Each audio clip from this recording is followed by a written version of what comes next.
Bismillahirrahmanirrahim. Assalamualaikum warahmatullahi wabarakatuh dan selamat malam. Tuan-tuan dan puan-puan, pada malam ini saya akan berkongsi dengan tuan-tuan dan puan-puan sebuah topik yang saya rasakan sangat dekat dengan setiap daripada rakyat Malaysia. Sebuah topik yang kita rasakan akan berasa sangat emosional apabila kita berbincang mengenainya. Topik tersebut adalah bola sepak negara kita. Tuan-tuan dan puan-puan, kenalkah tuan-tuan dan puan-puan akan nama yang saya akan sebutkan ini? Yang pertama, Mokhtar Dahari. Ya, kenal. Yang kedua, Soh Chin Am. Dan yang ketiga, Santok Singh. Tanya kepada tuan-tuan dan puan-puan, anda mengenali mereka, bermakna anda adalah peminat sejati pasukan Harimau Malaya. Jadi hadirin sekalian, kalau kita lihat pada tahun 70-an, pada tahun 80-an, kita berdiri sama tinggi, duduk sama rendah dengan pasukan-pasukan seperti Jepun, Korea Selatan dan juga Arab Saudi. Tetapi kini, di mana kedudukan kita?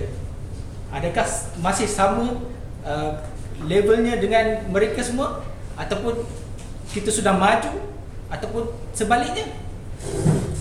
Tuan-tuan dan puan-puan, jika dilihat keadaan ataupun kemampuan pasukan negara kita kini, ianya sangat menyedihkan. Daripada kita menjadi sebuah pasukan yang hebat, pasukan yang disegani di Asia dan di seantero dunia, kini kita sudah tiada nama lagi. Apabila orang menyebut nama Malaysia, seolah-olah dia menganggap kita sebagai sebuah pasukan belasahan saja. Berbanding dengan tahun 70-an, tahun 80-an dulu, apabila disebut nama Malaysia, secara automatiknya musuh akan berasa gentar. Jadi tuan-tuan dan puan-puan, kenapa keadaan sebegini berlaku? Di sini dari kajian saya terdapat 3 perkara yang saya rasakan yang menyebabkan jatuhnya pasukan bola sepak negara kita. Yang pertama, kurangnya disiplin di kalangan pemain. Mengikut sejarah, apabila terdapatnya panggilan untuk latihan kepada pemain-pemain bagi persiapan untuk menghadapi Piala Dunia, terdapat segelintir pemain yang secara sambil lewanya pada waktu malam keluar daripada kem latihan dan pulang lewat pagi untuk berfoya-foya bersama rakan-rakan, seolah-olah mereka ini bukannya berada di dalam zon perang bagi menghadapi sebuah perlawanan yang penting membawa nama negara. Yang kedua, kurangnya minat ibu bapa terhadap sukan ini. Jika diberi pilihan, ibu bapa di Malaysia ini akan lebih memilih pelajaran ataupun pendidikan berbanding sukan. Inilah mentaliti orang kita yang perlu kita ubah. Dan yang ketiga, tuan-tuan dan puan-puan, gejala yang sangat kita benci, iaitu rasuah. Sejarah telah merekodkan pada tahun 1994 bermulanya detik hitam pasukan bola sepak Malaysia apabila lebih daripada 50 orang pemain, pegawai dan jurulatih ditangkap oleh Badan Pencegah Rasuah kerana terlibat di dalam rasuah.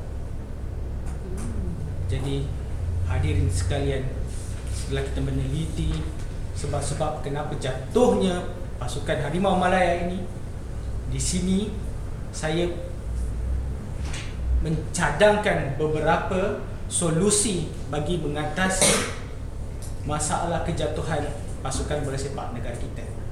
Yang pertama,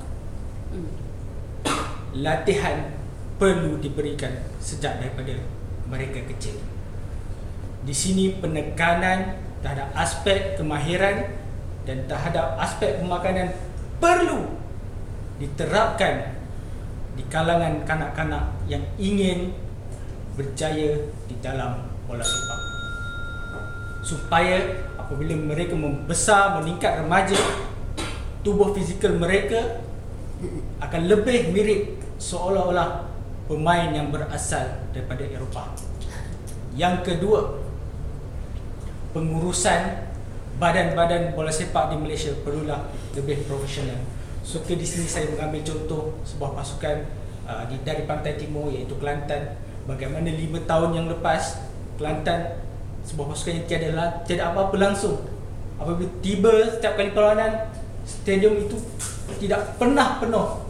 Tetapi kini hasil daripada pengurusan profesional yang ditunjukkan oleh pengurusan terkini, setiap kali perlawanan tidak stadium itu kosong. Dan hasil daripada stadium yang terlalu penuh dengan penonton, Kelantan kini mempunyai jumlah pendapatan yang cukup untuk dibelanjakan kepada pembangunan bola sepak negeri mereka. Yang ketiga dan yang terakhir,